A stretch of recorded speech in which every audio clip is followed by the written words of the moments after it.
Assalamualaikum warahmatullahi wabarakatuh. Perkenalkan saya Andika Restu Ramadan. Kali ini saya akan mempresentasikan hasil dari pembuatan Dash Game atau game Dash. Oke, kali ini saya akan share screen terlebih dahulu. Ini adapun teori dari pembuatan Dash Game, Dash Demo Game, sorry, Dash Demo Gamenya, yaitu materi materi atau teorinya. Yaitu yang pertama adalah Dash adalah kerangka kerja Python yang kuat untuk membangun aplikasi web interaktif dan visualisasi data.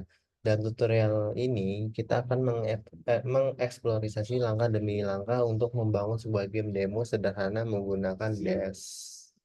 Nah, mengapa menggunakan Dash? Ini pertanyaan yang paling ditanya-tanya dalam pengembangan aplikasi mobile game gitu.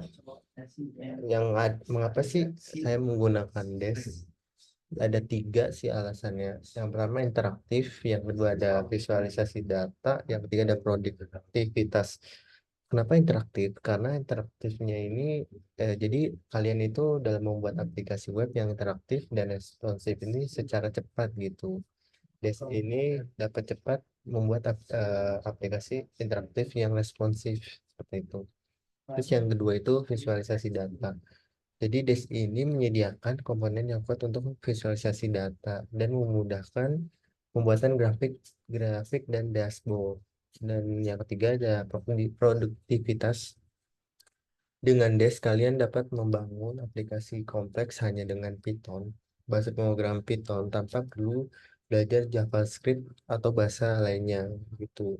Jadi lebih cepat gitu dalam project kecil-kecilan lah dalam pembuatan game mobile gitu. Next. Nah, memulai project Dash demo game.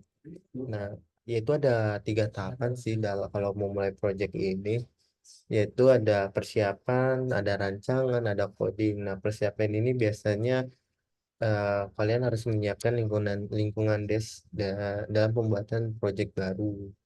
Dan rancangannya ya kayak konsepan kalian mau buat game apa dan fitur-fitur utamanya itu apa seperti apa gitu.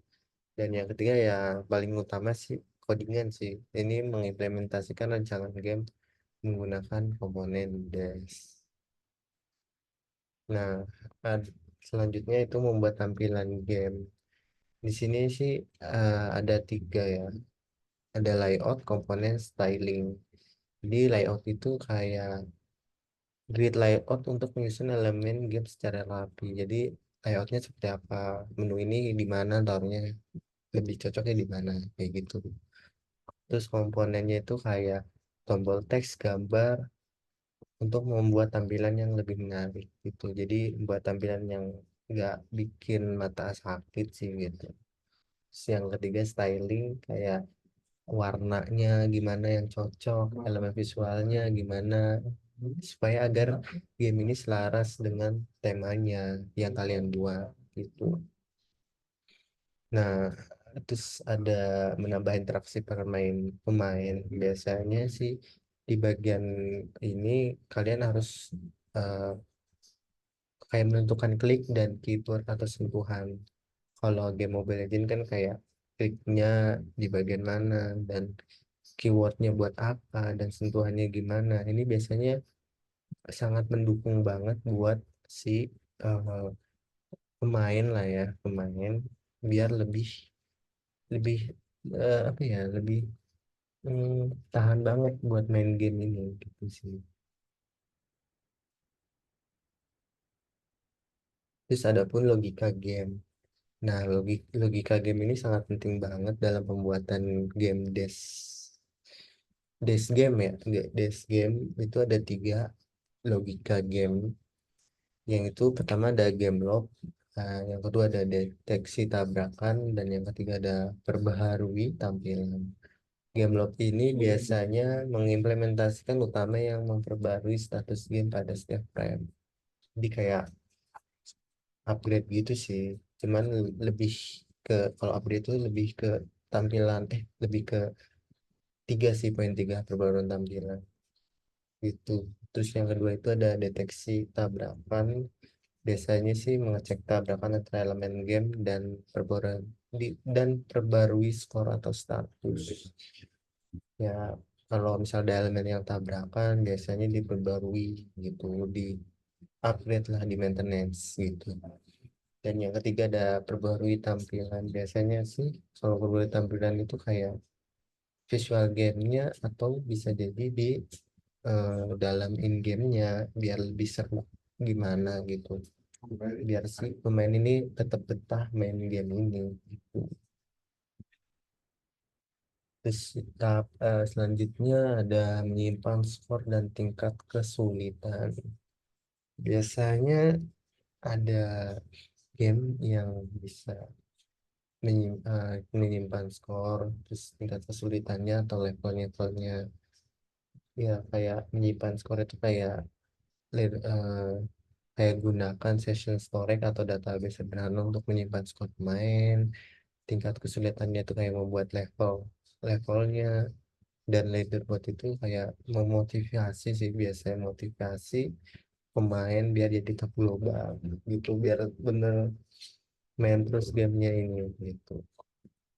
Next, setelah merancang dan membuat game secara sederhana, lanjutnya itu publikasi dan distribusi game. Biasanya ada tiga tahapan buat publikasi. Yang pertama itu ada hosting, yang kedua ada kemasan, yang terakhir ada distribusi sih. Kalau hosting tuh biasanya bayar ya, kayak ke Google Cloud, AWS, atau Heroku. Banyak sih hosting lainnya yang terkenal gitu. Terus yang kedua itu kemasan, biasanya dijadiin jadi file. Filenya itu berupa-rupa ya. Ada yang file X, ada yang DMG. Ya, tergantung kalian buat filenya seperti apa gitu. Dan yang terakhir distribusi. Biasanya sih menyebarkan game yang kalian udah buat ke media sosial, atau kalian buat situs web tersendiri gitu. Mungkin itu saja sih teori mengenai pembuatan desk game sederhana. Mungkin saya akan mempresentasikan hasil desk game saya yang sederhana juga sih di next presentasi. Oke.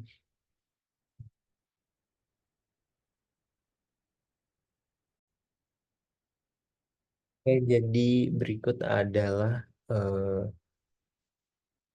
jadi berikut adalah hasil des demo game sederhana dari saya.